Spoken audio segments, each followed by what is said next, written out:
Então, galera, olha só, aqui a gente tá na casa do Luiz. O Gabriel e o Thiago vocês já conhecem, né? E aqui temos Fábio Gabas. Olá, meus amigos, boa tarde. Certo. Luiz, se apresenta um pouco melhor pra galera. O que você faz? Onde é que a galera te encontra? Olha, eu tô aqui no planeta Terra nesse momento, mas com a missão de me tornar um ser melhor. Mas dá para me encontrar também nas redes sociais, no YouTube, no meu site, fernandolucas.com.br. Um prazer conhecê-los e um prazer porque a gente está co-criando aqui de trabalhar essa história de filosofia, geometria e consciência. Então, prazer, bem-vindos. E o Luiz foi muito modesto aqui, mas ele é autor também de um livro, né? E fala sobre a filosofia da integridade. Isso aí, depois vocês vão ver, mas por hora nós vamos nos sentar aqui, ter uma conversa, vou botar a gravar aqui, vocês vão ouvir um pedacinho dela. Então bora lá? Humanidade de desenho, cara, né? Eu vou puxar uma ideia que a gente tava falando na mesa e que eu acho que conecta muito com tudo isso que a gente está discutindo, que é um princípio básico, bem na simplicidade que eu sigo dentro da espiritualidade, que é a força trina do poder, do amor e do saber, sabe? Trago isso muito profundo como a base para que tudo aconteça. Sabe? O poder é aliançado com os caminhos do amor, né? Com a vida, o amor universal maior, e guiado pela sabedoria, da luz divina. O amor junto com o saber, né, gera o poder. Boa. Exato. Ou ao contrário, né? Os dois juntos geram a terceira, né? É. A terceira. Se entra em dualidade através do poder e do saber. Na física, eu gosto de sair, por exemplo, para física, né? Porque assim você tem um entendimento visual.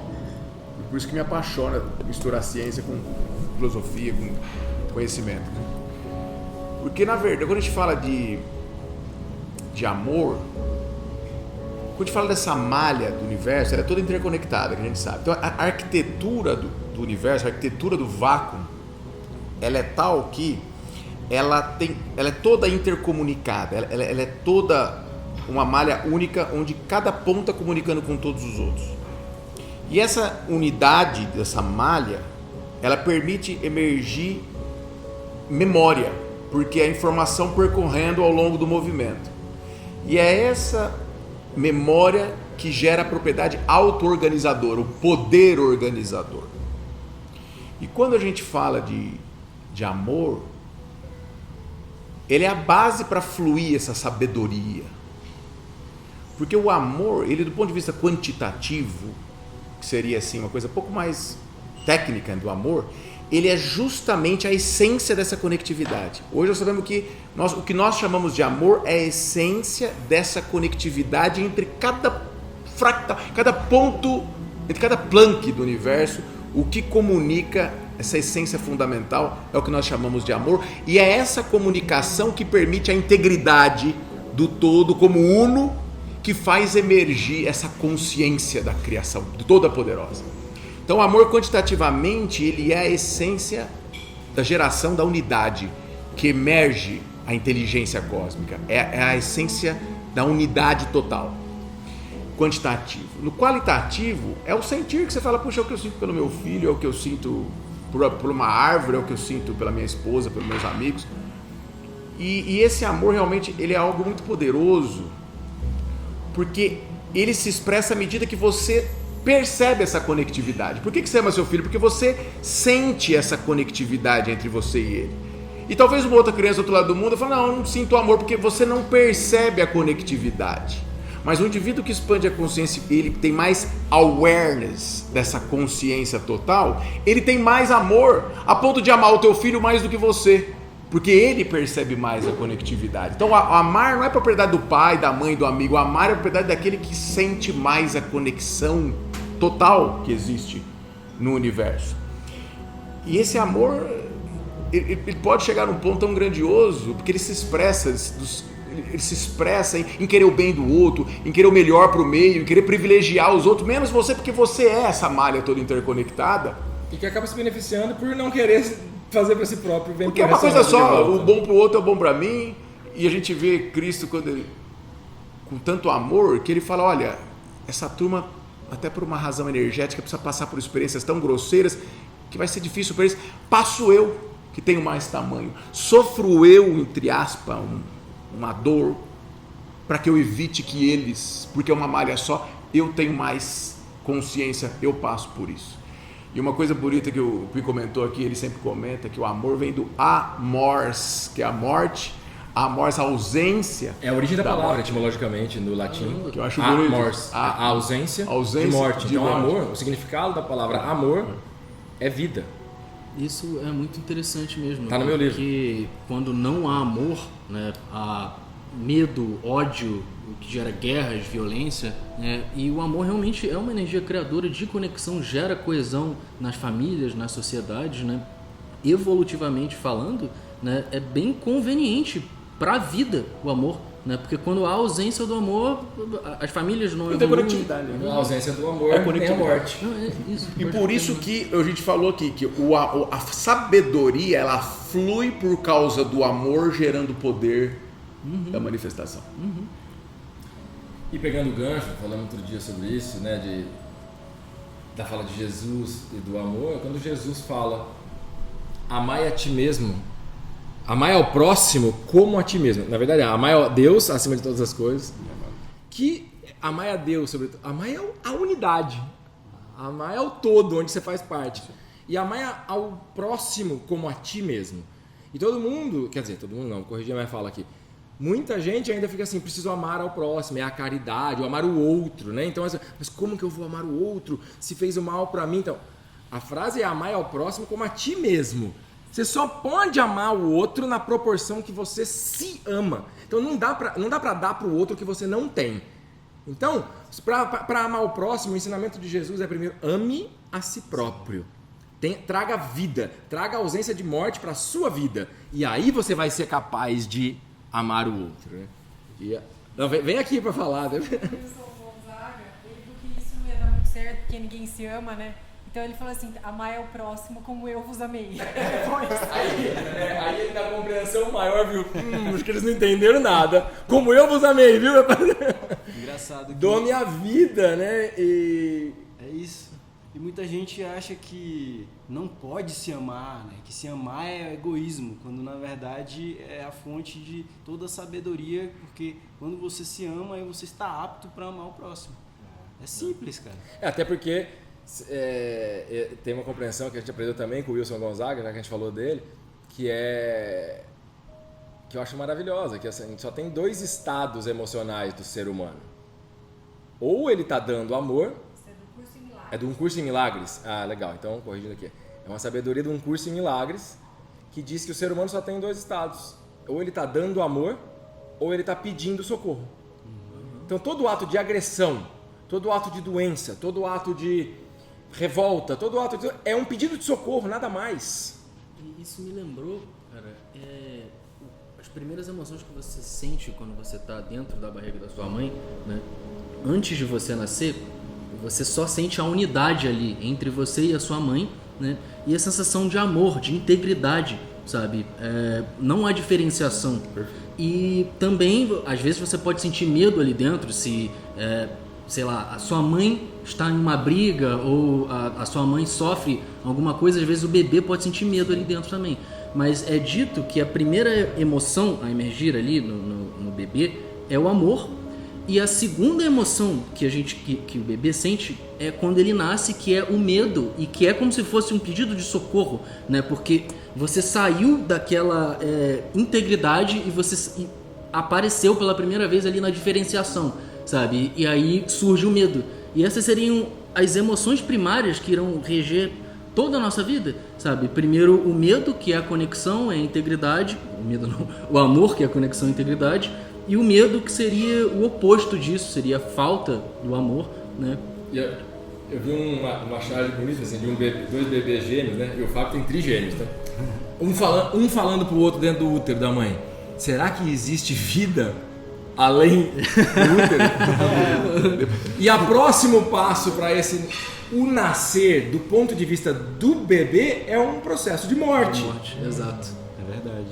E aí ele sai de um ambiente aconchegante, onde ele é um com a mãe, onde ele está Morre pra protegido, onde ele tem a luz de dentro do útero, uma visão do universo ali, e de repente ele sai para uma nova dimensão, por um canal escuro e vê a luz.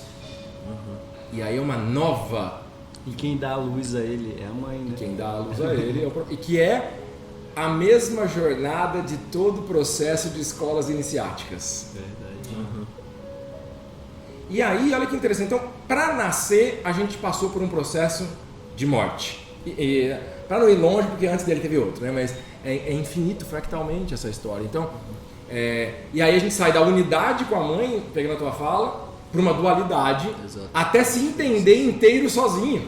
E o próprio símbolo disso, de sair, é a vesícula piscis, né? Que exatamente. é a vagina da mulher ali que vai, né? É o próprio símbolo, trazendo assim, todo esse O que entendimento. a gente estava falando mais cedo sobre retornar à plenitude e integridade, eu acho que é a pulsão da vida de voltar à unidade e ao estado primário da existência, que é o amor, né?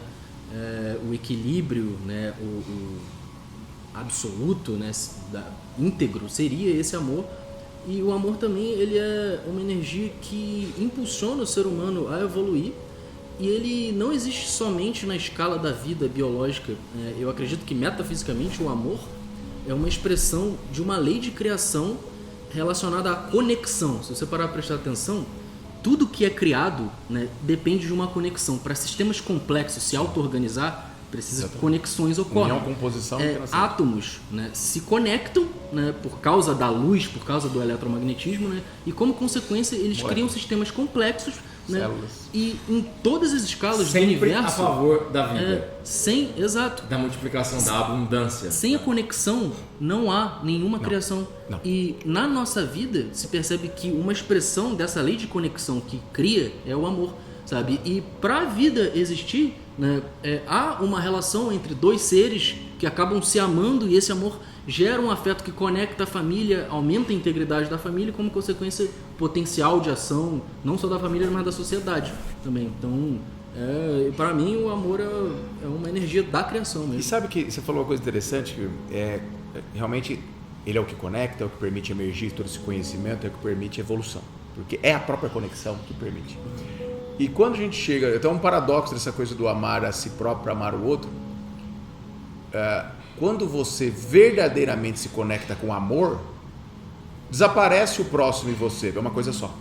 Exato, é a unidade. E aí fica como a ti E mesmo, aí, né? Uma coisa aí só. é amar o próximo como você tira o A, e amar o próximo como ti mesmo, porque o próximo é ti mesmo, quando você verdadeiramente ama. Cara, Sem a quando você tá separação. amando o próximo, você tá se amando. Porque amar o próximo amar o próximo como ti mesmo, porque o próximo ele é ti mesmo. Então, quando você sente o amor, desaparece essa coisa de eu, ele e ele, porque é uma coisa só. Aliás, tem uma frase do Stefano Dana que eu gosto muito, um capítulo do livro dele, né, na Escola dos Deuses, que é: os outros são você.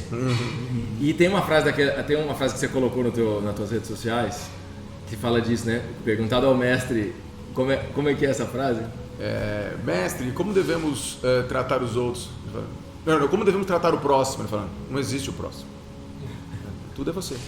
E puxando esse gancho, aí já entra o saber, né? Porque daí a gente compreende, né, com essa interconexão das forças do amor, que realmente não existe separação, né? Tudo isso é uma ilusão separatória. Assim, né? Sabedoria é isso aí. A Saber quem sabedoria você é. Me fez Que é o refletir uma coisa aqui, que é a união do saber com o amor, né? Sabedoria, beleza, mas aí, vamos lá. Quantas famílias hoje elas têm isso como o cerne, né? da união da família?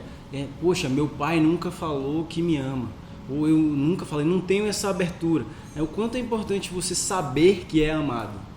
E que o outro saiba que você o ama. Entra a própria ideia do logos, que nós temos o dom da palavra, que é a manifestação, né, para que a gente possa também trazer ao próximo, que é a nós mesmos, por meio desse dom, este saber. Se você sabe que é amado, onde quer que você esteja, você tem um grau de poder muito maior ali, maior confiança, se sente mais à vontade, você se expressa mais livremente, você não fica com crenças limitantes de, né, coitadinho ou de dramas de controle que a gente se desenvolve justamente pela falta de amor. Um estudo que eu vi muito legal, que eu vi duas vezes esse cara falando nos Estados Unidos, aquele médico, Fábio, o Dr. Dean Ornish. Ele tem um estudo de mais de 20 anos muito maravilhoso, que ele curou... Eu citei no meu livro esse caso assim, um pouquinho, tem alguns livros desse cara. Ele fez um estudo, ele curou câncer, a gente precisava de transplante de coração, não precisa mais, e vários assim, durante 20 anos. E hoje, o Plano de Saúde paga o procedimento dele, tá, baseado em 4 pilares. Um é alimentação à base de plantas, nada, tudo natural, vegano, orgânico, blá blá blá. O cara tem que se alimentar para se desintoxicar. O outro pilar é não tomar nenhum medicamento, nenhuma química, nada, para qualquer coisa que o cara esteja passando. Medicamento de sintético? Zero. Drogas. Nenhum tipo de droga. Substâncias tipo, naturais não, também não podem. Alimentação. Nenhuma forma de medicina. Aí, o terceiro ponto é gerenciamento de estresse, ou seja, a pessoa aprender a lidar com as questões através de respiração, meditação, práticas de yoga, etc., para a pessoa se compreender ali no seu corpo, etc. E por que eu estou falando disso? Para chegar no ponto que o quarto pilar, que é fundamental para a cura, é a pessoa dar amor e se sentir amada, que é o pertencimento. Que isso e aí esses quatro, né, formam essa base da pirâmide, as bases da pirâmide que levam a pessoa para a unidade, ela se cura. A alquimia do ser total. E esse último pilar tem a ver com o princípio de troca equivalente também, né, de dar para receber, né? E a gente percebe que esse princípio está nos átomos e está em nós também. E aí quando há uma falta de amor na sua vida, às vezes você não consegue dar amor para os outros, você está pedindo, sabe, eu quero amor, eu preciso de amor, e às vezes você pode perceber que as relações hoje em dia do mundo egoístas e desequilibradas, né, muitas vezes estão com esses pilares desequilibrados, né? Às vezes um relacionamento, né, do homem e da mulher, né, acaba um pedindo do outro e sugando a energia do outro e não dando a energia do outro, né? E aí isso desequilibra tudo, sabe? Então é necessário que a nossa família, né, dê amor pra gente se sentir preenchido, porque o vazio existencial vem da falta do amor, né? Gabriel, eu diria assim, falta da percepção do amor, porque o amor é o que ele é onipresente, porque ele é a conexão entre cada átomo seu que acontece é pelo amor. Então assim, o problema é a falta da percepção. Exato. Eu faria 2 comentários, se me permite, sobre isso. Que você falou do dar para receber. No ponto de, isso aí na percepção do relativo, do horizontal, a gente dá para receber. Mas, essencialmente, dar é receber. Quando eu falo assim, por exemplo... pois é dando que se recebe. Dar é receber. Por exemplo, pega esse meu celular fazendo um favor com a mão direita, agora dá ele para a mão esquerda. Ô, Thiago, você deu ou você recebeu? Eu dei e recebi. Simultaneidade. A hora que você entender que você é o todo, o que está dando é o mesmo que está recebendo, porque dar é receber. É uma coisa só. E o fluxo Taurus aqui, dando e recebendo. E a falta da percepção do amor, que você falou, esse vazio do falta do amor, é a percepção, porque é a diferença da solidão da solitude. Solidão é quando o indivíduo sente esse vazio, eu tô sozinho, não tenho amor.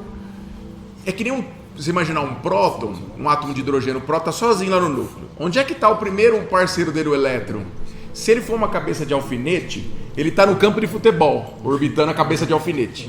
Então ele fala assim, ai, que solidão. O próton está ali. Olha lá, um amiguinho passando de vez em quando. Alô, solidão. Agora, quando ele reconhece que ele tem cravado na sua superfície 10 elevado a 40 buracos de minhoca, comunicando ele com 10 a 40 outros prótons, aí é solitude, porque ele vê que a malha é única. Então, a unidade que ele é sola. Então, é a solitude de ser a única coisa que há. E a solidão é eu me sentir uma parte desconectada de tudo que eu estou conectado. Então, é ativar. É achar que está fora. Achar que eu sou separado. É uma ilusão de que está fora. Então, eu preciso despertar para essa percepção de que, cada próton do meu corpo está conectando com todos os demais. É uma malha única. Exato. Como é que a gente alcança isso, né? O sentir, né? Mais do que ficar preso. Não é saber, né? Não é o sabido. Porque quando a gente fala de saber, o conhecimento, ele está, é relativo. Qualquer coisa que a gente falar aqui, ó, posso repetir as palavras de Cristo, é relativo. Porque é manifesto. Não tem como o manifesto compreender o não manifesto, que é. Então, o que a gente fala já é relativo. Por isso que a verdade que pode ser dita não é verdade verdadeira. Por isso que como o meu pensamento querer entender. É relativo. É relativo. Sempre é relativo. Então, esse sabido, né? Por isso que espiritualidade não é saber mais do conhecimento que está. Eu posso ler todos os livros espirituais, saber tudo, dimensão, como é que faz, conexão. Quer dizer, eu tenho conhecimento enorme de tudo que está. Agora, a espiritualidade é sentir, perceber o que é. Exato. Que não dá para dizer. Que não dá para dizer. Isso é uma coisa que eu particularmente percebo muito assim dentro dos trabalhos, porque como a gente trabalha muito com o digital, né, principalmente, a gente tem um certo teto para atingir nessa questão do conhecimento e a sabedoria. Porque não tem a experiência, né, que a gente estava falando. Tem a ligação de silício, mas não tem a ligação de carbono. As duas têm 4 ligações que formam a vida, beleza? Pode ser, né, em algum outro lugar pode existir vida à base de silício, isso é comprovado cientificamente, mas em suma não é a mesma experiência do que nós aqui conversando, nós, né, tendo essa troca. Então a palavra cognitiva, né, que entra no cabeçalho da pessoa, ela passa pelos filtros relativos da pessoa. Exatamente. Ela vai filtrando, montando ali o quebra-cabeça dela, ela vai chegar numa verdade que é relativa à vida parcial. dela, às experiências dela. Né? Então o sentir, né, toda essa conexão que é a via espiritual que eu vejo, né, bastante assim, é isso que traz a verdadeira sabedoria. Por isso que eu super aconselho, assim, leia bastante, né, conheça, pesquise, com certeza. Né, traga um embasamento, a ciência por trás das coisas, mas não se prenda. Não se prenda ela aponta só. ao raciocínio cognitivo e lógico. Que é o que está acontecendo hoje, né? Um pouco da ditadura da ciência. Isso aí. Do limite de que a pandemia mostrou um pouco disso, um lado sombrio disso para mim, que assim, hoje em dia a gente está queimando as pessoas na fogueira do mesmo jeito que na Idade Média, porque alguém falou que aquilo não era ciência. Que não é conveniente. E porque não foi publicado no artigo científico com revisão de pares.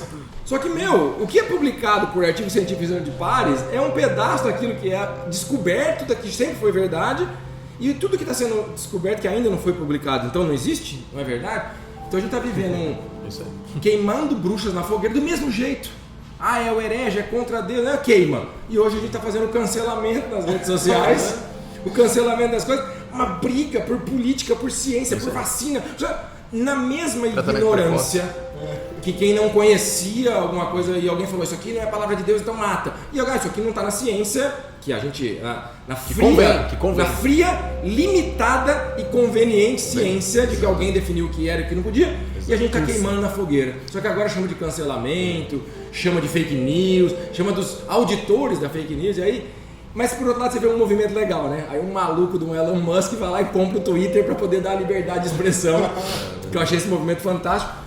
Mas a gente vê cíclico, é a mesma coisa, é a mesma limitação e ótimo, a gente está dando graus. Agora, neste momento, talvez a gente esteja criando as pontes, porque a gente fez isso lá atrás por um lado oculto, de um conhecimento muito pouco, alguém falava que existia da parte mais religiosa, agora a gente está fazendo isso depois de tantos anos estudando ciência, quem sabe a gente está conseguindo chegar no ponto onde a mente e a fé cega vão chegar e ver que nenhuma sozinha é capaz de dar um passo e a gente conseguir transcender isso tudo para compreender essa união de uma maneira mais equilibrada. Esse é o que eu acredito e o que eu ao mesmo tempo sonho, né? Que bom, um belo sonho, irmão.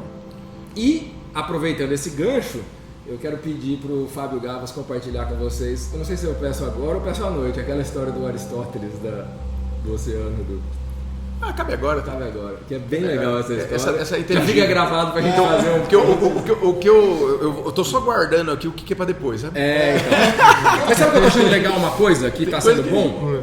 Primeiro que a gente tá aqui, né, com câmera ligada e tudo, e soltando um pouco no flow, à vontade, não tem pauta, não tem assunto, mas a pauta somos nós mesmos e o que nos move. Mas, de certa forma, esse momento da conversa, ele tá um tanto quanto os nossos saberes, a nossa intelectual e a mente trabalhando muito.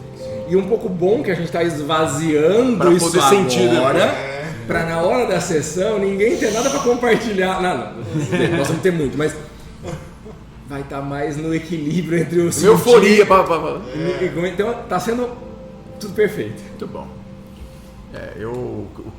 O primeiro assunto da manhã, para mim, é o máximo. O primeiro assunto da manhã, que eu fechei o olho e falei, isso na sessão.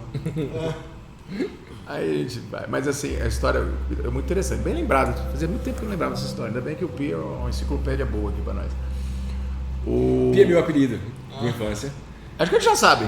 Eu já Você já sabe, né? Já vi você falar. Sabia, você também sabia. Você não Eu sabia. precisava ressignificar esse negócio desse apelido de infância, que era de pequenininho, Pi. Aí eu criei todo esse conceito de Pi, do princípio da integridade, trouxe até pra dar uma justificativa. Eu nunca gostei de quando eu conheci ele, falou Pi, eu falei, que Pi? Esse cara não é Pi, esse cara é um cara brilhante, um cara diferenciado. Eu não vou chamar ele Pi, eu não chamo ele Pi. O nome dele é Fernando Lucas. Aí, quando eu dei um outro significado pro Foi Pi, ele que trouxe o significado pro Pi. eu falei assim, não, o Pi, cara, ele estava envolvido nessa questão de política. De integridade. Falou né? então, o PI, a pessoa íntegra do integralismo, nós chegamos na integritismo, que é a integridade, né? Eu falei, aí eu fui confortável de chamar de Pi. Então, hoje eu chamo de Pi, por causa que eu ressignifiquei na minha cabeça. Mas essa história do Aristóteles é muito interessante porque ele é considerado um cara muito pensador. Aquela coisa ruidosa dos pensamentos são relativos. No máximo que eu vou chegar com um pensamento é uma verdade parcial. No máximo, eu vou chegar numa verdade parcial. E ele é muito pensador. Ele pensa tanto que não tinha nem tempo para sorrir, contemplar a natureza e sentir, porque está pensando muito, querendo entender. E aí, certa vez, ele estava na praia e chegou um cara e viu ele lá andando para lá para cá assim. Esse cara pegou e ele começou a sair correndo pro mar. Ele corria pro mar e voltava correndo para ali. E corria pro mar e voltava correndo para ali. E o Aristóteles ficou olhando aqui, ficou incomodado. Viu? Esse cara tá correndo para lá e corre para cá, e corre para lá e corre para cá. Né? Ficou incomodado e ele não parava. E o Aristóteles não aguentou, falou: ô rapaz, o que você tá fazendo? Você não tá vendo que eu tô ocupado? E corria para lá e voltava. E corria para lá e voltava. Ele pegou, deixou, daqui a pouco ele não aguentou de novo, falou: escuta, não, você tem que me contar, você não para de correr pro mar, para areia, o que você está fazendo? Não posso falar, estou muito ocupado aqui. E continuou. Ele só falou: não, mas você vai ter que me contar, porque eu não estou conseguindo nem pensar mais, tanto que você está me incomodando aqui com esse movimento seu, o que você está fazendo? Falou: você não está vendo que eu estou ocupado? Eu estou aqui com esse balde, com essa colher na mão, eu estou indo lá no oceano e tirando água e jogando naquele buraco que eu fiz ali, tá vendo o buraco que eu fiz ali na areia? Ó? Então, eu preciso esvaziar o mar, eu vou esvaziar o mar com essa colher nesse buraco da areia. O Aristóteles deu uma risada. Você está tirando sarro, né? Você está querendo esvaziar esse oceano gigante num buraquinho desse tamanho e com uma colher? Você está louco, filho. Se ainda fosse um balde, talvez você teria zoando, né? Você teria um pouco mais de chance, mas com essa colher você nunca vai conseguir isso. E o rapaz parou, olhou para ele e falou assim: e você está querendo compreender e esvaziar o conteúdo do cosmos no buraquinho da sua mente com a colher do pensamento? Caramba, essa analogia foi... O cara era mais sábio que Aristóteles e estava tentando mostrar para Aristóteles que o que ele estava tentando fazer apenas com o pensamento era uma com a colher do pensamento você vai querer esvaziar a imensidão do todo no buraquinho da sua mente? Sensacional, né? Sensacional. É uma turminha que faz pensar. Agora sim, essa história, quem será que contou, né? Se foi o próprio Aristóteles, ele é o próprio sábio, né? Se eu não me engano, que foi Hieróclito. Existe isso? Existe. Então pode ser Heráclito. É alguma coisa assim. Pode ser. Se eu não me engano, esse é o autor. Que é o rapaz que correu na areia. Interessante. Olha só, cara. Mas é Ele falou: eu verdade. preciso ajudar ele. Só que se eu falar, ele não vai entender. Deixa eu fazer ele sentir. Mas então, como que o ser humano precisa, né, dessa verdade pequena relativa para que ele possa se inspirar e aos pouquinhos ir entendendo que é algo muito mais profundo, algo muito maior, mas que ao comunicar essas verdades relativas a gente está, né, nutrindo ali, está plantando sementes, mesmo que bem pequenas, que bem insignificantes perante o todo maior, né? De alguma forma é algo que representa uma informação, e a informação é energia, né? E aquela semente, aquela informação simples que, pelo exemplo, ou por uma coisa que faça sentido para a pessoa naquele momento, aquilo ali pode mudar a vida dela, né? Uma coisa que eu tive, assim, algo muito poderoso, um insight, que foi que um pensamento literalmente pode mudar a vida de alguém, né? Pode mudar o dia, pode mudar a semana, um mês e a vida. Um pensamento, né? Você pode estar ali desanimado, mas aí você vê e se depara com uma reflexão. Cara, mas o que eu estou fazendo aqui agora? Eu poderia estar ali concentrando meu foco em outra coisa. Esse pensamento vai estimular uma ação que vai mudar completamente a vida dessa pessoa e de outras.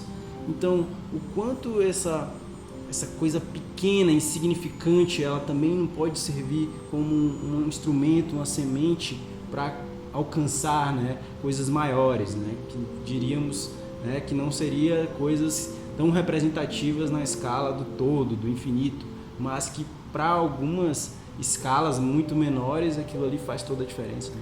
Você sabe que da sua fala veio uma reflexão para mim assim, que será que é o pensamento que pode mudar tudo? É uma pergunta, uma provocação. Assim como um sentimento também pode. Sim. Alguém que sofre uma dor, uma perda, uma iminência de uma morte, um risco, né? Uma experiência quase morte, um acidente de carro, né? A perda de um filho, ou ficar numa cama de hospital, às vezes aquela sensação, assim como um pensamento, concordo com você, ele pode mudar tudo, um pensamento. Mas enquanto você falava, eu estava me questionando e a pergunta é o pensamento ou o sentimento que pode mudar tudo? Ou é a forma que eu reajo a um pensamento ou a um sentimento que pode mudar tudo? É a consciência, né? Porque o pensamento, ele é o gatilho para você tomar consciência. Sim. É o gatilho para você mudar a tua perspectiva de abordagem. Então, o pensamento e as emoções, eles são, na minha compreensão, essa dualidade de que... Porque, sabe, para mim está muito antigo o penso, logo existo.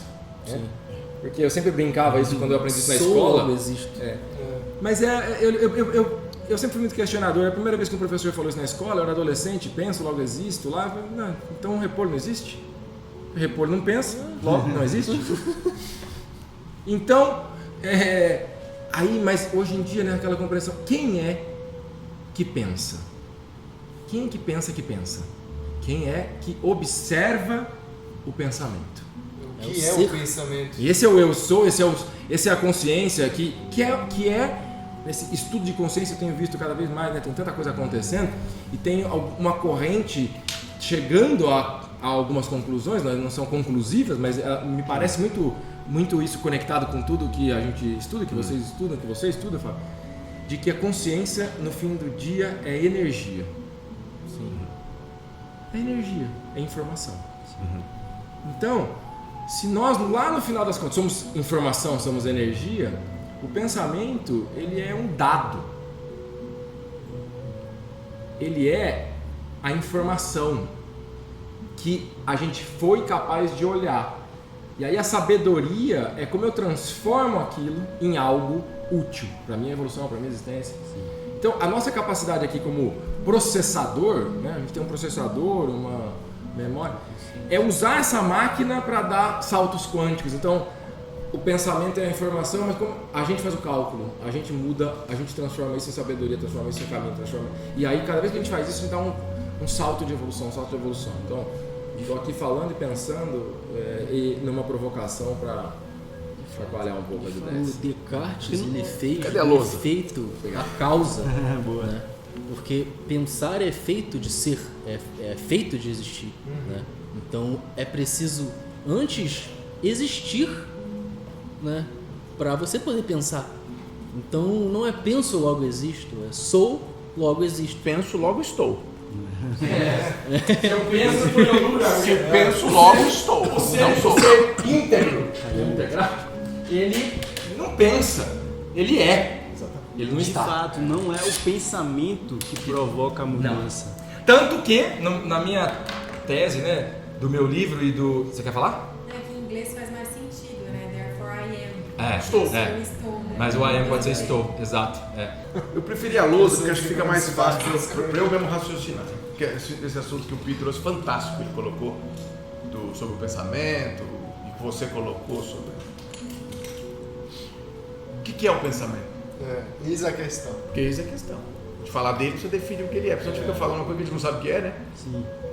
Quem que é o pensa pensamento? que pensa? E quem é um pensa que pensa e o que é o pensamento interagindo com o que pensa que pensa. Sou eu o meu pensamento? Claro que não.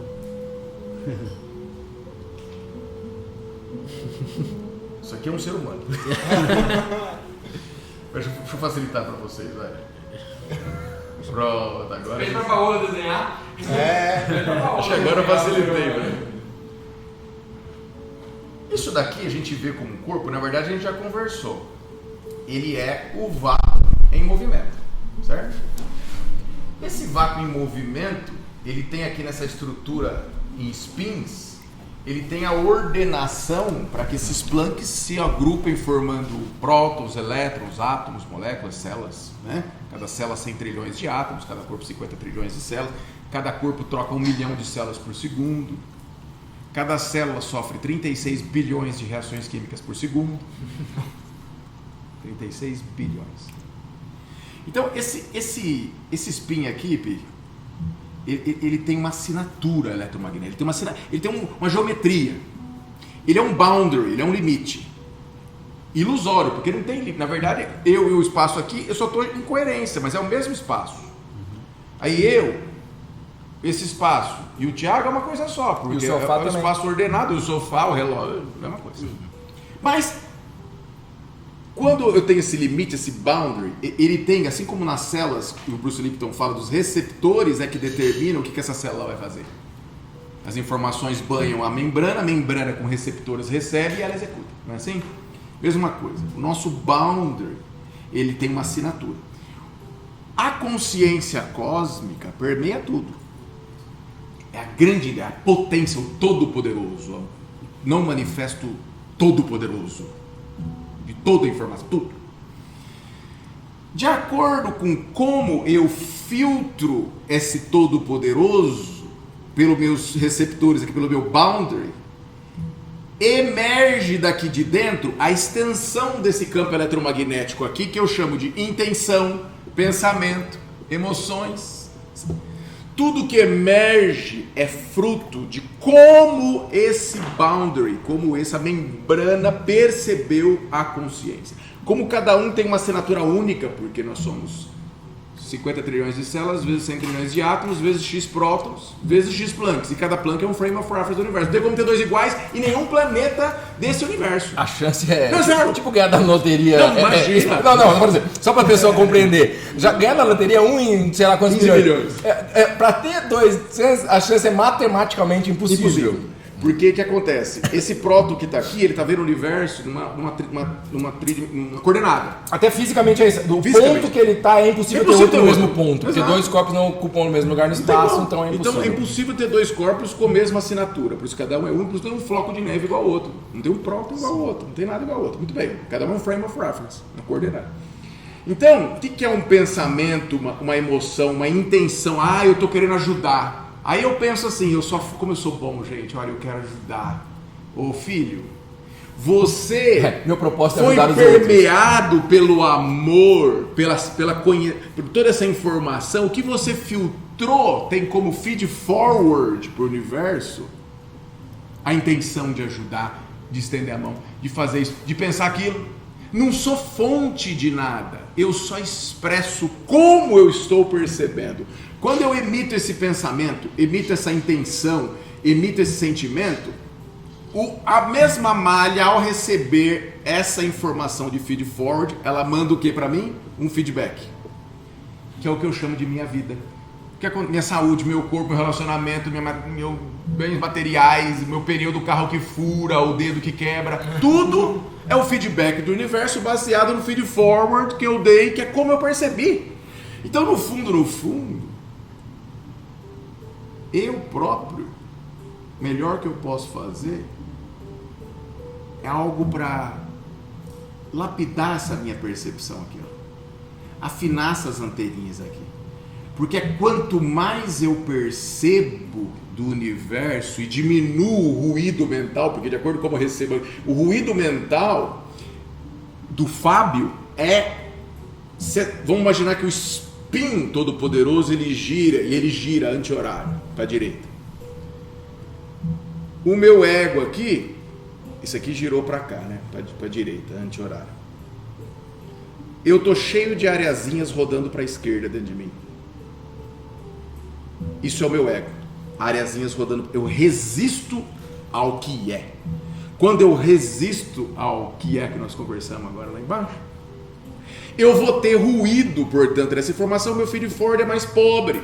Quanto menos resistência eu tenho ao que é, mais eu sou com essa grande inteligência e eu deixo de agir baseado em ruídos, porque eu tenho pouco ruído agora. Eu sou instrumento dessa inteligência. Eu quase que não tenho esse boundary aqui, eu quase que não tenho essa individualidade. Eu sou indivíduo de indivisium. Exato, do indivisível. Eu sou a origem da palavra. indivisível ao todo aqui. Eu sou a própria manifestação. É o que nós falamos em São Francisco, fazer de mim instrumento. Primeiro fazer me instrumento. Que aí sim eu vou. Onde houver ódio, levar amor. Onde houver ofensa, levar o perdão. Onde houver tristeza, levar alegria. Porque não tem um eu aqui querendo com as minhas crenças e programações, eu estou resistindo à esquerda. Isso não tem nada a ver com política, tá? Mas mera coincidência. Então, vamos ao centro. Vamos ao centro. Vamos ao centro. Nós temos ao equilíbrio. Não em cima do muro. Não em cima do muro. É o centro em movimento, num rumo de ascensão à unidade do todo. É isso aí. Então, é aqui, ó, é isso aqui, ó. Por isso que fala assim, a tua evolução, ela não tá escrito, isso está na Bíblia. Não, a luz, a iluminação não é você que faz, você recebe como graça do Senhor. Porque no fundo você se entrega. Ao se entregar, você está diminuindo os ruídos e você percebe mais da pureza. E ela acontece como uma consequência.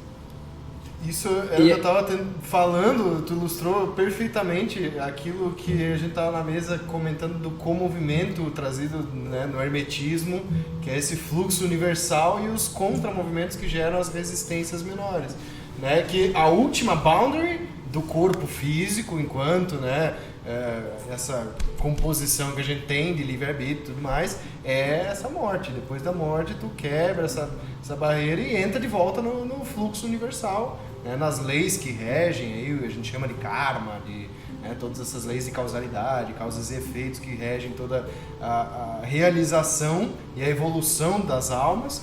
Mas eu vejo que muito da filosofia e espiritualidade hermética, ela está na ressonância, por isso que é a filosofia do fogo, né? Porque o fogo dos elementos, ele é aquele que essencialmente vai para cima, ele se sutiliza, né? Os outros se firmam para baixo, digamos, na ação física gravitacional, né? O fogo, ele é energia em manifestação nesse plano 3D. A gente talvez não saiba como ele é no 4, 5, 6D.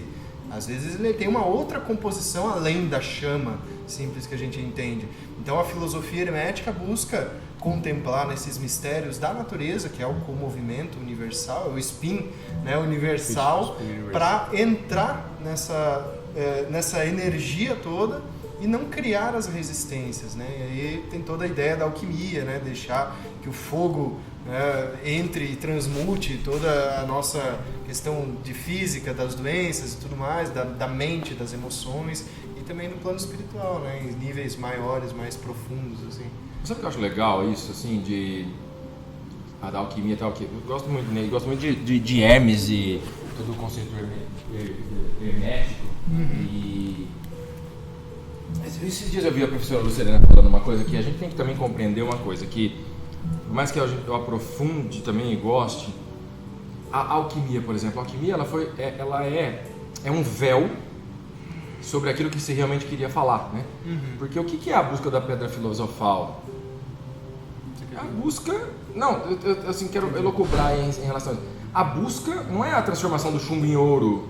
Isso era para que as pessoas não fossem queimadas nas fogueiras, né? Era a busca de sair da brutalidade apenas do pensamento, etc., para uma transcendência de luz espiritual. Era transformar o chumbo em ouro, é sair do material para transcender. É uma analogia elementar. É uma analogia Elementar com o planeta Saturno, que está associado ao metal chumbo, que tem os anéis e limitam também o nosso próprio sistema solar clássico ali dos antigos, né? Um milhão de compreensões. Um milhão de compreensões. A compreensão do Stefano Dana apenas é de que você tem que... Não tem nada para adicionar, porque o chumbo na tabela periódica tem 82 prótons e o ouro tem 79. Então você tem que eliminar do ser humano 3 prótons. E nada para adicionar. Então essa busca que a gente vai buscar, né, o conhecimento, a sabedoria interna. Mas eu só estou trazendo isso porque quanto mais a gente tenta entender pelo pensamento a filosofia, o hermetismo, a gnose, a alquimia, ou mesmo a filosofia, ou mesmo a geometria, quando a gente tenta entender, a gente volta de novo se limitar no assunto que deu origem a esse papo, ao pensamento. E olha que legal, então fazendo um gancho do teu espinho aqui, vamos ressignificar aquela frase lá do penso logo existe, para se eu só penso, logo adoeço. Se eu só penso, logo adoeço. Opa. Ainda bem que não tinha suco. E aí eu lembrei que era só falar agora, aquilo que eu tinha esquecido que ia falar era falar só agora. Dentro da minha compreensão do que eu trouxe lá no meu livro, essa coisa, né, de que a gente muito construímos junto, um monte de coisa disso, né, Fábio? Do homo conscius, o ser humano consciente, é esse ser humano que sai do pensamento apenas, que integra o pensar e o sentir, que unifica mente e coração, e aí ele consegue ressoar com o universo, aí ele consegue ele consegue trabalhar a liberação do ego dele, porque ele para de pensar, ele para de sentir, ele passa a ser. E olha que paradoxo que nós estamos vivendo. A gente falou do queimar das bruxas pelos dogmas da religião, e ele falou agora do cancelamento, queimar pela ciência, que é o que nós estamos vendo. As pessoas estão tão apegadas ao pensamento, e o que o ser humano do Homo sapiens sapiens, né, que o ser humano que sabe, no maior grau de conhecimento da humanidade, no maior grau tecnológico, no maior grau de informação que a gente tem, toda a história da humanidade, desse crescimento exponencial, o que fez, onde a humanidade foi, por conta de se apegar só nesse pensamento e no conhecimento, para se tornar doente. Por isso que eu falei a frase, se eu só penso, eu logo adoeço. E aí o que a gente tem? Uma humanidade que sabe um monte, que sabe, e que por conta disso está doente. Está com depressão, está com ansiedade, está com burnout, está nas maiores taxas de suicídio. Câncer, infarto. Quando a gente não transformar esse pensamento e até o sentimento numa coisa única, e sair desse aqui, numa analogia à fala do Fábio aqui, eu estava vendo esse movimento do espinho aqui, é uma onda. Se você tentar nadar contra, vai ser difícil e ainda vai atrapalhar o mar. Porque ainda vai fazer com que fique mais difícil para ele o movimento, né? Porque nenhuma foquinha ou peixe fica atrapalhando a onda, o mar. Só o ser humano que faz isso, né? Só o ser humano que fica lá nadando contra. Separado, porque ele acha que ele tem existência própria. Qualquer coisa que esteja boiando lá tá à mercê da maré. Agora o ser humano quer nadar contra, né? E aí o que acontece? Tem que botar areia na praia para baixar. Que é isso, eu vou nadar contra, eu vou atrapalhar o movimento universal. Quando eu me integro entre pensamento e emoção, eu paro de nadar contra. E aí eu não só libero o ego, o contrário, quanto eu entro num ritmo uno com essa velocidade, esse fluxo laminar. Exato, esse fluxo laminar e esse movimento em velocidade e em spin que nós estamos todos. E aí a gente volta a fazer parte do todo. E quando a gente é parte do todo, a gente é o todo. Uma coisa interessante é que a consciência, ela é a integridade da emoção e do pensamento. E quando essas coisas não estão trabalhando de forma harmônica, a gente acaba resistindo ao meio e o nosso ritmo perde a sincronia com o fluxo da natureza, né? E para a gente estar em harmonia, o nosso ritmo precisa estar sincronizado com o fluxo da natureza. Isso me remete a uma analogia que é do nosso organismo, né? todas as nossas células, elas estão trabalhando em harmonia, em sincronia com o ritmo do nosso corpo, né? E aí no momento que uma célula ela começa a trabalhar fora de sincronia com o corpo, em um outro ritmo, né? E começa a acumular energia para si mesmo, se espalhar pelo corpo, é um câncer, né? E o que acontece na sociedade hoje em dia, né? O indivíduo se desconectou do coletivo porque o pensamento, né, está desconectado da emoção, né? O amor se desconectou do pensamento e a individualidade cria essa ilusão de que ela está separada e ela começa a acumular energia só para ela, e aí acontece o que está acontecendo no mundo hoje em dia, né? Essa fragmentação da consciência, né? Tem uma frase do Robert que ele diz que quando o cérebro sente e quando o coração pensa, os rios da consciência fluem, né? E isso é uma analogia da conciliação, né? Da emoção e do pensamento, e o despertar da consciência seria isso, né? A integridade do pensamento e emoção, que faz com que a gente se sincronize com a realidade e entre em harmonia. Uma das definições de integridade é a congruência, que é o alinhamento entre pensar, sentir, falar e agir na mesma. A árvore da vida é um diagrama que explica muito bem isso aí que você falou. Muito bem mesmo. Uma coisa que eu vejo, isso não é algo teórico, mas é algo que eu vejo hoje em dia, assim, pensar, ele está muito focado no utilitarismo das coisas, ele quer dar utilidade para as Praticidade. coisas. Um pensamento muito materialista, e isso acaba desassociando mesmo assim, a consciência do que é real. E, inclusive, voltando ali no tópico da alquimia, né, porque tem, para os árabes, no caso, o álcool é proibido, né, digamos assim, em alguns países lá. A palavra alcool, ela vem dessa ideia de al, do espírito, daquilo que é essencial, e a separação, né? Então o álcool é utilizado para separar o corpo do espírito, daí acontece a dissociação. Olha que legal isso. E o que comanda daí quando a pessoa está totalmente embriagada? Instinto. Ou é procriar, Primitivo. tesão, ou é violência, ou é os medos, ou fica chorando. O que é álcool que Então, você falou? Dessa coisa, do espírito. do espírito. E o cool seria E o cool é a separação. separação. Tipo Olha que interessante. essa função de separar. Né? E a alquimia, alquem, que quem é a terra negra, que era o Egito. Isso. Então a origem já vem daí, né, do Egito, que eles já faziam isso. E a ideia também da alquimia, ela vem do espírito, que é Al-Kem, como a terra primordial, a origem. A união entre o céu e a terra. Entre o céu e a terra, entre o que tu falou antes, o pensar, sentir, como é que era a terminologia que tu usou? Congruência. Ao homo conscius. Homo conscius. Gostei muito dessa Saindo do Homo sapiens, sapiens pro Homo conscius. Porque é isso, sabe? É essa conexão, é essa via. Sensacional. Eu sempre entendi sobre a tua fala aqui me lembrou uma das diferenças entre o discípulo e o mestre. Que o discípulo, ele sabe um montão de coisas de importância relativa. E o mestre sabe uma coisa só, de importância absoluta. Isso é profundo. Exato, também. isso. Muito bom, muito bom. É exatamente o que você falou. Todo mundo sabe um monte de coisa de importância olha relativa. que legal que você falou. O que está acontecendo hoje no mercado que a gente vive, seja no mercado de serviço, quanto no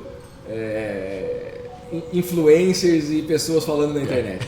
Hoje em dia a pessoa lê a orelha de um livro e começa a vender mentoria com Vende mentoria. A pessoa nem leu o livro. Ela participou de um curso de alguém e ela já vira. Aí o cara vende coach, mentoria, o método, porque olha a vida dele. E aí, a vida dele é um lixo. com todo respeito às fórmulas que estão sendo colocadas aí, é isso. Aí você cria autoridade porque eu fiz, eu vendi, eu fiz. Cara, não dá pra acreditar nisso. E aí você tem um monte de gente que não tem experiência de nada, que tem experiência, ou que tem as suas experiências, sem menosprezar ninguém, né? Mas as suas experiências relativas e fractais muito pequenos para tentar ensinar alguém sem saber do absoluto. E você não vai montar o todo, porque como você não vai montar o todo juntando partezinha. Não adianta você achar. É aquela história lembra que eu contei? Você vai lembrar do menino que estava enchendo o saco do pai, queria ver televisão.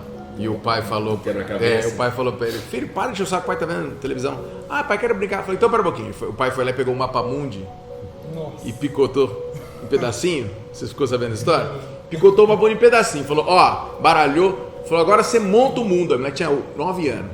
Ó, monta o mundo direitinho. Aí quando você estiver pronto, você chama o papai que eu venho brincar com você. Achando que ele ia conseguir assistir o filme, né? Agora eu vou assistir o filme, né? Nunca esse moleque vai saber sobre os continentes, países, estados, cidades, oceanos. E largou lá e voltou pra televisão dele. Deu 15 minutos, moleque. Pai! O que é, moleque? Falei pra você montar aí. Pai, já montei. Vai te catar, moleque, você montou? Montei. O pai foi lá, chegou lá, montadinho. O mapa mundo inteiro. E ele ficou impressionado com aquilo e falou, mas filho, como é que você sabe tudo sobre o mundo, todos os continentes, os países, os estados, os oceanos? Como é que você sabe tudo sobre o mundo, filho, com 9 anos? Falei, pai, sobre o mundo eu não sei nada não, mas é que do verso tinha um super-homem. Eu fui lá e o super-homem eu conheço, eu montei o super-homem na hora que eu virei, tava pronto o mundo montado. A moral da história. E aí a moral da história é quando você quer consertar o mundo, conserte o homem primeiro, né?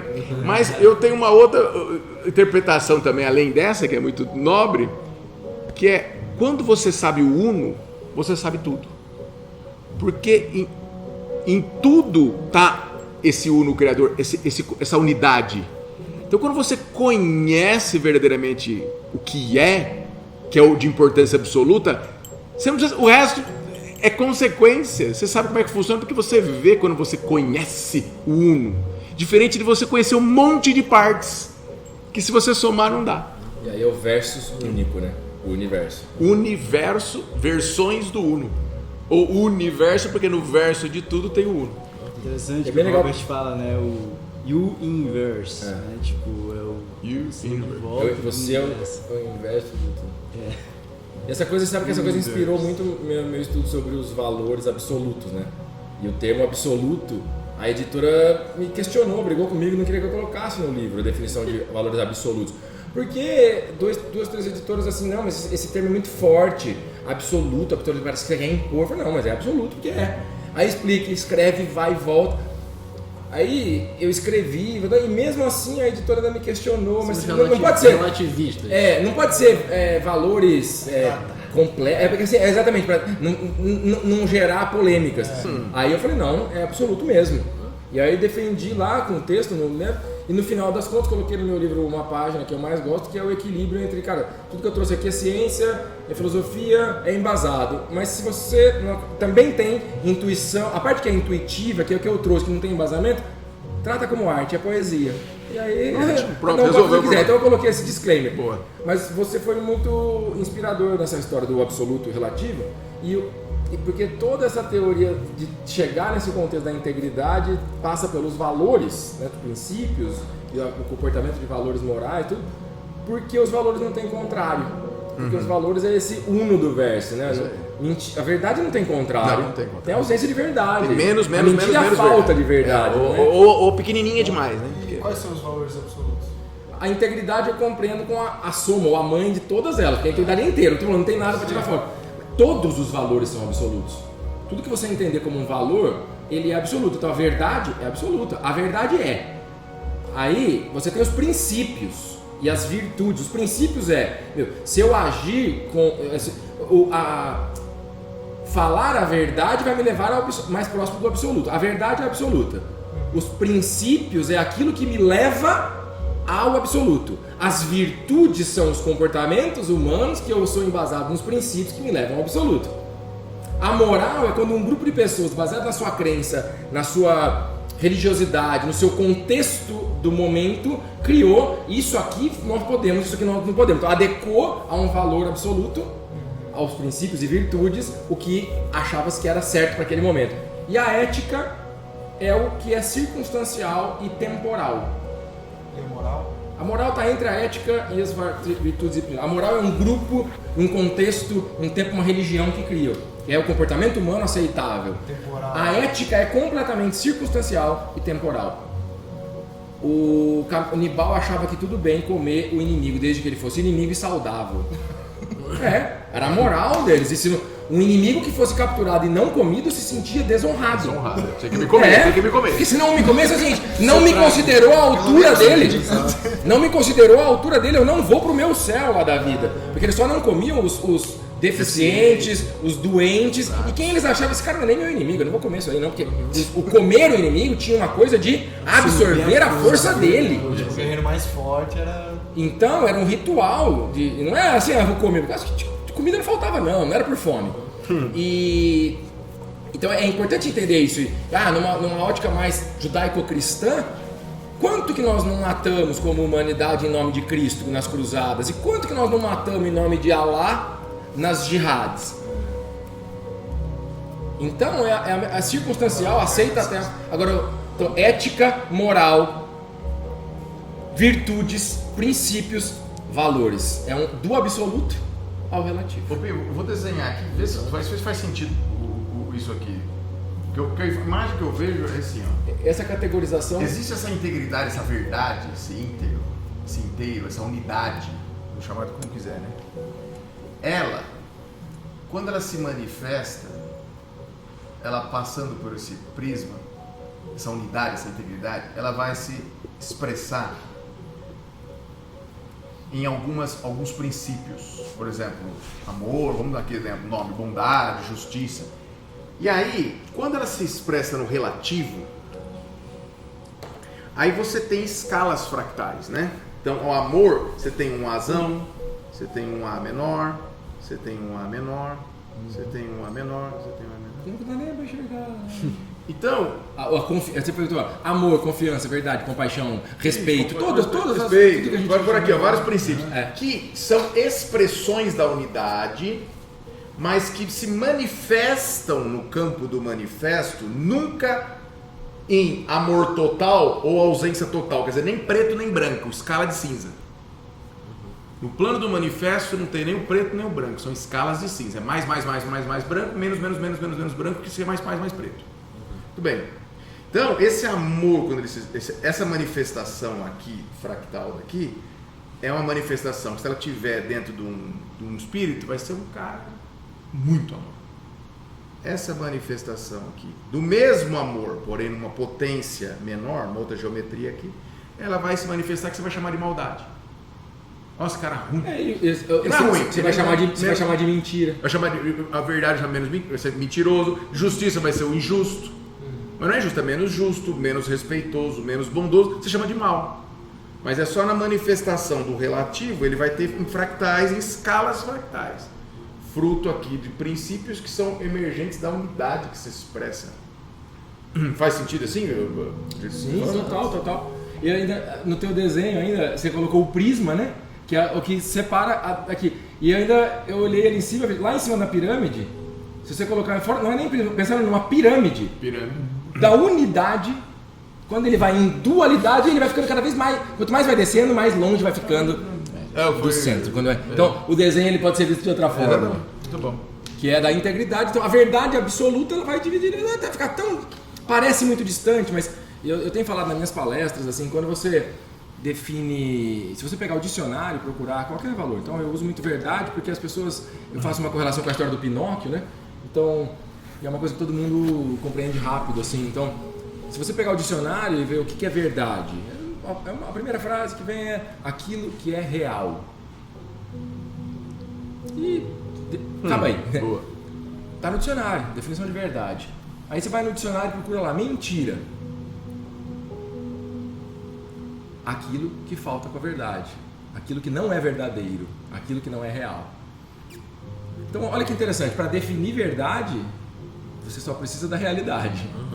Para definir mentira, você precisa da verdade. É referente, é relativa. A verdade, ela é absoluta. Nada precisa dela para definir. A gente só precisa de palavras para compreendê-la. Inclusive, isso é muito interessante porque no hebraico existe aquele código de honra Mussar Midot. E aí, Emet, que é verdade, é um dos primeiros princípios, assim, né? Porque a verdade vos libertará. Tem que ser. Se não for o primeiro ali, entre os primeiros, é o que é. E é interessante como que os valores eles são todos conectados. Porque você pega lá do hebraico, se você pegar dos códigos salomônicos, que é hebraico, mas se você pegar do hermetismo, lá de tudo, você vai ver que sempre parte de princípios, de verdades, de absolutos, e nunca de relativos. E aí um tá conectado com o outro, porque para você acreditar que o cara tá falando a verdade ou sendo verdadeiro, você precisa de outro valor, a confiança. Você precisa do respeito, senão você nem ouve. Então, quando você olhar... Humildade. E aí quando você olhar tudo isso somando, um ser humano que esteja na sua potência máxima, o mais próximo possível, em todos os valores, ele vai estar se aproximando da integridade. Porque aí quando ele chegar em 100%, aí ele não tem mais dualidade. Ele saiu ele chegou lá no topo e aí ele consegue... Porque o 100% é o conceito absoluto, né? É 1 e 0, é binário. Então, minha gente, esse foi um pedaço aqui da nossa conversa. Agradeço muito pela sua atenção, por você ter aqui participado conosco desse diálogo hermético iniciado. Meu Deus, cara, hoje eu tô errando tudo. Pra mim tava lindo. Tava lindo, continua lindo. Gratidão por você estar aqui com a gente nesse momento que sem uma pauta ou um assunto, flui e vem aquilo que tem que ser, que a gente aprende escutando, a gente aprende falando, e aí nisso a gente consegue juntar vários saberes, vários conhecimentos e juntar os corações. Exato, então gratidão também pela sua presença, gratidão pela presença de todo mundo, né? Muito obrigado. Gratidão, Liz, também, por ter nos convidado aqui para tua casa, para todos estarmos compartilhando desses saberes, das ciências, das artes, e tudo aquilo que conecta os nossos seres. Tá bom, minha gente? Então, nos vemos aí em próximos encontros. E vocês vão ver muito eles ainda por aqui. Até mais.